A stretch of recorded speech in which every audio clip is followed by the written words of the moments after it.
I was born in Washington, D.C. in 1942. I was born somewhere on U Street.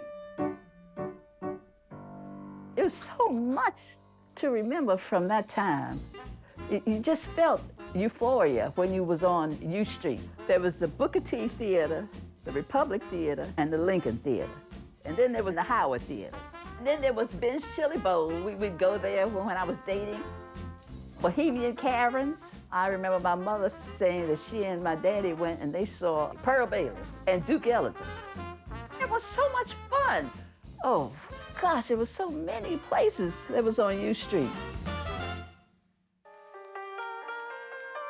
I remember one Friday, my dad had off, and he took us down on U Street, and he told me about Industrial Bank, and he took me in there.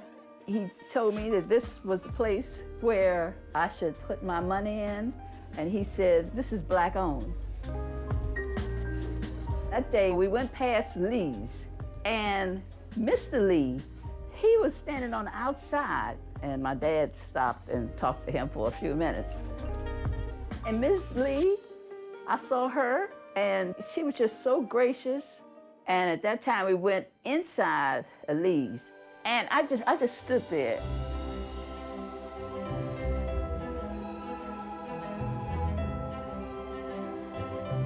What I felt in that place, it was like a euphoria. I just like to be surrounded with flowers. They make me feel beautiful. They make me feel very happy. I tell my friends that if they can't give me flowers from Lee's, don't give me nothing. I'm fine without it. And Lee's will see me till the day I die.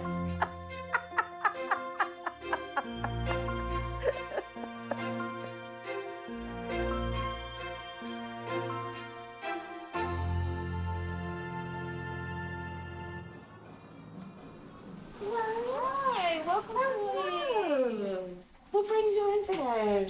I am in search for some beautiful assortment. I think flowers are a gift made by God.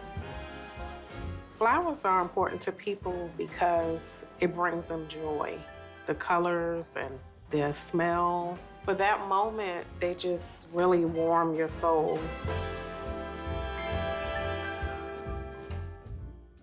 I mean, flower shops are going out of business all the time because you can have your grocery stores that sell flowers and your big box stores. So we're really just proud to have Black-owned, 76-year-old business.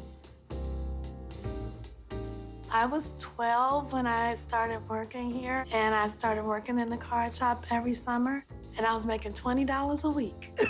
I thought that was something right back then, you know, $20 a week. And I was always crafty and loved to sew. Then I said, well, you know, why don't I just become a florist? Because I already have the floral design side of it from my grandmother and learning from her. And so when I was ready to go to college, I went to school for business at Howard and worked here every day because it's right close by. So I was able to walk here from school. And I learned under the tutelage of my grandmother. She was a great businesswoman. I learned so much from her about being a small business owner. She always said, pay your bills first. Pay all your bills and your taxes. Make sure you pay those and people. And treat everybody the way you want to be treated. And so everybody who walks through that door should get the star treatment. I guess I learned from both of them. My grandparents, they both didn't go to college, but they were able to start this business and had the forethought to buy this building. And we always say if they didn't buy this building, we wouldn't still be here. When I was 12 years old, I started working here, and I did go and work for corporate America for about 15 years. You know, I thought that I would stay there, really. But then when I realized that my family needed me back in the business, I decided to come on back home and help out with the skills that I learned in corporate America. So when I first started working here, I thought that I couldn't do flowers. I was like, I don't know how to do that. I don't want any parts of that. Let me help in the office. But then one day I just said, let me come out and play with some flowers. And It's kind of like innate. Like I felt like it's something that is in my blood. My grandfather, William Lee, he passed away in 1995. And my grandmother, Winifred Lee, she passed away in 2008. So it was around 2012. My dad was ready to retire. He asked us what we want to do.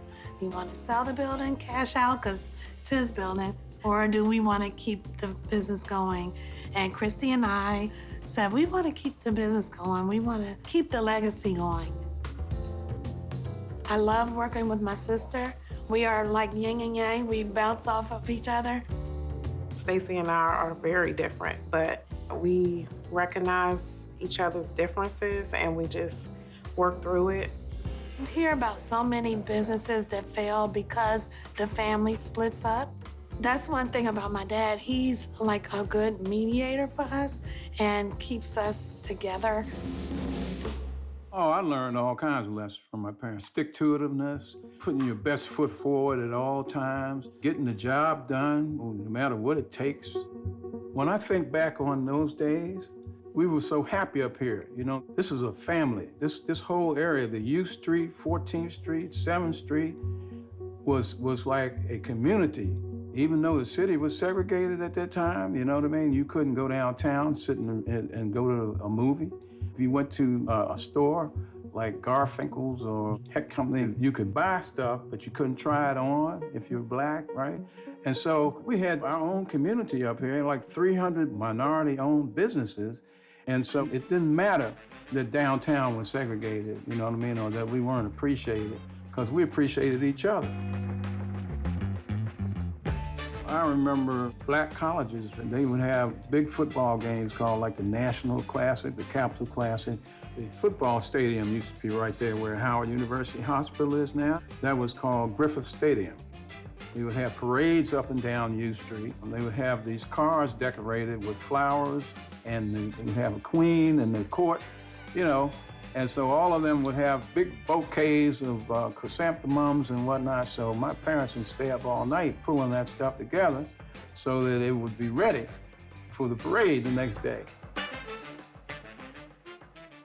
My dad was born in Malden, Massachusetts, and at 16 years old, he took flight and went out on his own. A friend of his was on the railroad, and he got him a job, ended up in Montreal. That's where he met my mom. My dad's brother was the first one in business. He was up on Georgia Avenue, and it was doing so well. They told my dad, why don't you come on and go into business with us? And so he did. But unfortunately, like sisters and brothers, they didn't really get along that well. So he decided to open up his own store. My mom, she was still in Montreal, so he said, well, listen, I'm gonna open a store. Why don't you come on down, go into the store and the business with me? So I don't think either one of them really, if they sat down and decided what they wanted to do, they probably wouldn't say, I want to go into flower business. It just happened that it was there for them, and they jumped on it, and, you know, the rest is history. My dad said he borrowed $100 from a funeral director down the street, who's no longer with us either.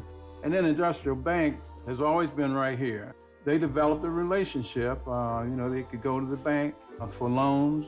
And we've always banked with Industrial and probably always will. Industrial Bank supports black-owned businesses because blacks are at the lower level of economic status in this country. That's why we started the bank, to support blacks that couldn't borrow at other institutions and receive financial services, financial advice. The black community needed successful businesses that they could count on, you know, day in and day out. And so for Lee's to be an African-American owned business at 76 years old is a phenomenal accomplishment and worthy to be recognized and honored.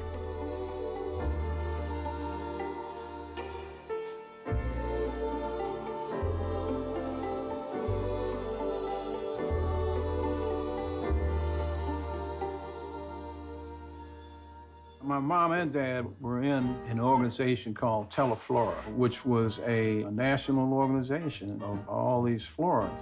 And so my mom was well known in this organization for her designs. She went around the country designing at design shows that they had. We were one of the very few African-American owned flower shops in Teleflora in the country. The fact that she was in Teleflora, and my dad was the president of the local unit, probably precipitated them being asked to come down to the White House and design flowers. Betty Ford, Gerald Ford's wife, they would need florists, and my mom would be called upon to provide floral arrangements. I think it's the determination that my mom and dad had. It was the determination to make it, you know what I mean? And so my mom and dad both had part-time jobs. My dad was a school bus driver, driving kids in the morning and the afternoon. My mom had a job at the Census Bureau, and they both had these jobs while they were running this flower shop. I was always around sweeping the floor or making a delivery, and that's basically how I got my start. I went to school out of town. When I came back, got married. I got a job in the government at the Peace Corps. I was happy. It never occurred to me to come into the flower business, to tell you the truth. Then when he asked me, it was like, wow, and because I'm an only child. So if I'm not here, it's out. Since I had no experience whatsoever, I went to floral art school in Chicago. This was the premier floral art school in the country. Didn't mean when I got through with that course that I was ready, but it meant that I at least had some of the rudiments of the business and that I could work with. As time went on, I would learn from my mom and dad because they were here doing it every day, designing and whatnot. And I'd learned some stuff that they weren't doing, some more up-to-date stuff at that school. So we were both kind of helping each other. And then I was here for 45 years. I worked 45 years here in the flower business. 76 years of business and service in the DC community is 7 decades of the times changing, DC developing, and for Lee's to still continue to stay afloat and still be successful, that's really important. Good evening. Dr. Martin Luther King, the apostle of nonviolence in the civil rights movement, has been shot to death in Memphis, Tennessee. When Martin Luther King got shot, my mom was up here at the flower shop by herself because my dad was in Boston, Massachusetts, attending his brother's funeral. So I knew I had to get up here to be with my mom. So this was traumatic now. You know, flames all over the city. We didn't know who was burning what, whether we were gonna get burned out or whatever. So we just stayed here all night. She and I sat up right up in front of at the front door of this store right here with a shotgun. Somebody came by and said, you ought to put a sign on your window that this is black owned. And so we put up there on our window, Soul Brother. And that's what other people were doing. Fortunately, by the grace of God, we made it through all right. We've come through some tough things in this country.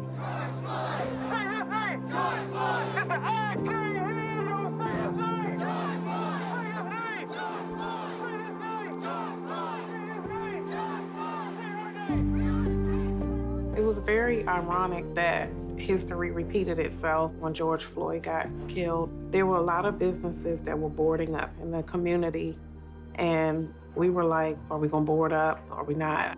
We talked about it and we were like, we're not gonna board up. We're just gonna do what our forefathers did and put black business, black-owned business, and hopefully nothing will happen. And it didn't. I've been here at Lee's for almost 40 years now. I actually came here after I got out of high school. I was on the downfall because I didn't know what I wanted to do.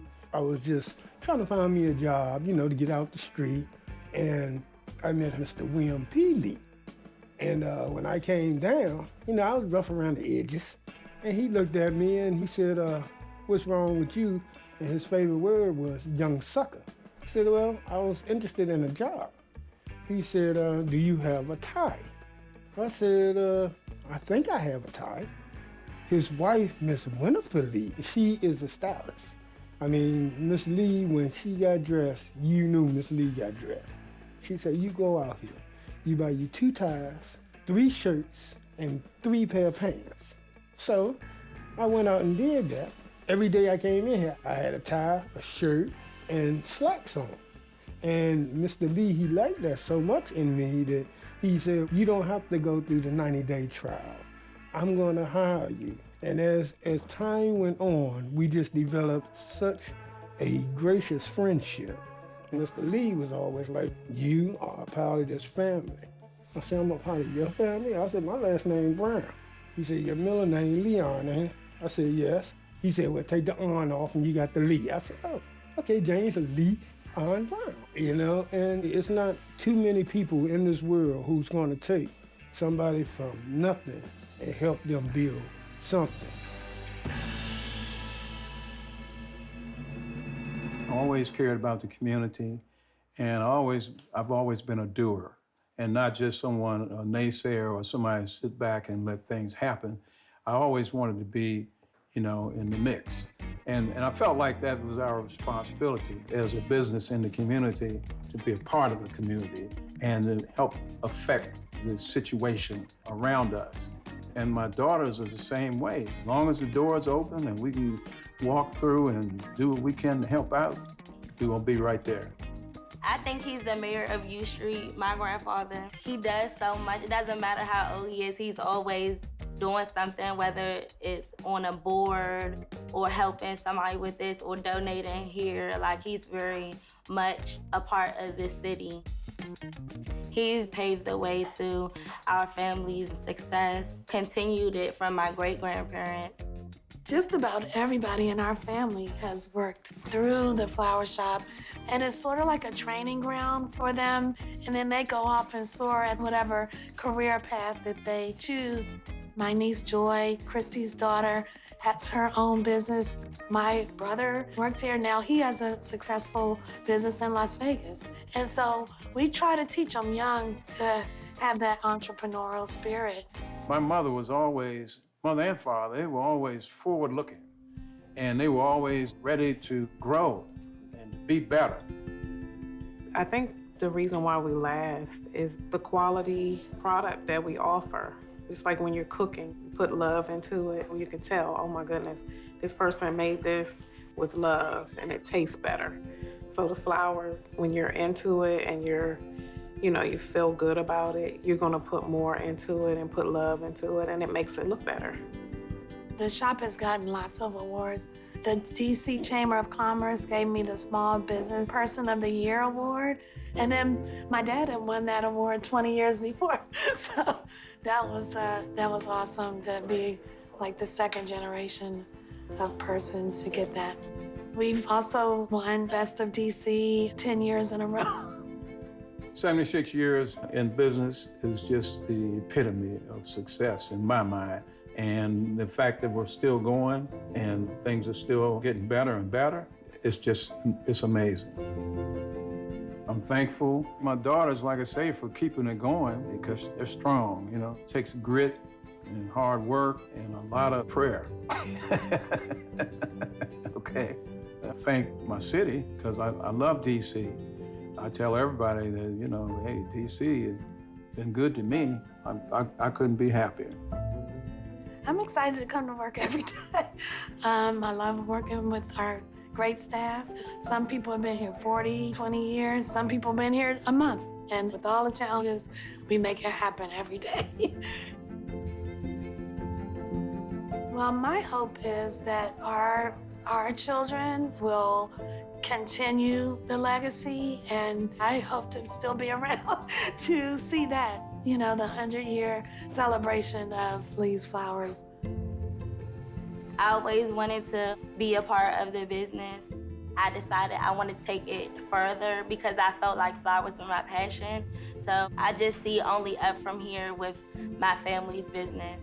I one day hope that me and my cousins will own the flower shop one day and we can pass it to our kids. It's just we're gonna keep it going. We're gonna do everything in our capacity to keep the business alive.